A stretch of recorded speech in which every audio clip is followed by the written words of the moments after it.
one. What is the number one, hands down, instructional strategy that will make you the teacher you need to be each and every day? Hands down. Guess.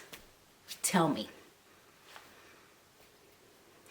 So you think it's differentiation? Perhaps it's checking for understanding. Could be parts of student engagement. Could be randomized checking, right? Hands down. Promise you, in all of my years of coaching and teaching, the very first thing always tends to boil down to planning. Yes, hands down, number one important instructional strategy is your plan. And many times when things go awry in a classroom, awry, you can tell I've been working on math lately. The question is, what was the plan and what was the goal and what's the strategy? As long as you have an outline, an idea or a base, you can deviate from it because things do happen in the classroom, but you always have an end goal. That is, what is the purpose of today? How do we get there? Who's going to stop me? What do I do in order to make sure they are engaged? How do I know all my students learned at the end? Are we still on track? It is planning.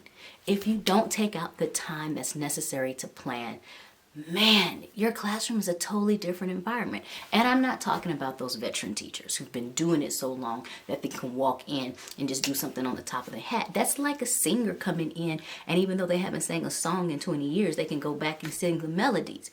You know it. It's your trade. And that's what planning does. It lets you know exactly how to start, continue, and then finish.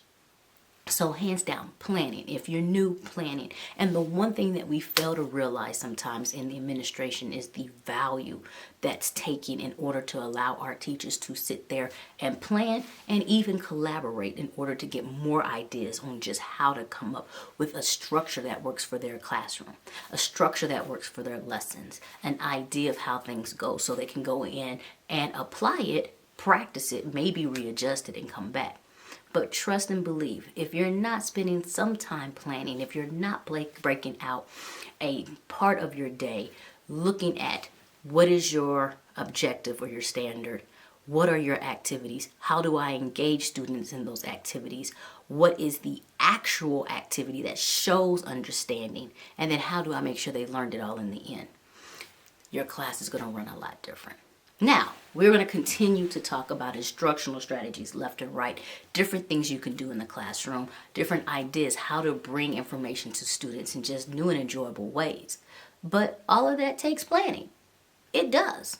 So hands down, number one, the only one, what we want to make sure that we're doing adequately is coming up with a plan and making sure that our plan is purposed in what's going to be produced, hit them P's, all in the plan, in a day. This is Miss Jessie. I'm here just to talk to you a little bit about different things that's happening in the classroom, sometimes out the classroom, but letting you know just hands down, take the time that you need, push off to the side, close the door, get you a cup of coffee, and really sit down and get a pencil, paper, and just script out or jot out the goals for the week and spend adequate time resource looking and planning. Nobody else can do the work but you because nobody else has to actually apply the work but you, and nobody else is going to get the results but you. All right, I'll talk to you later.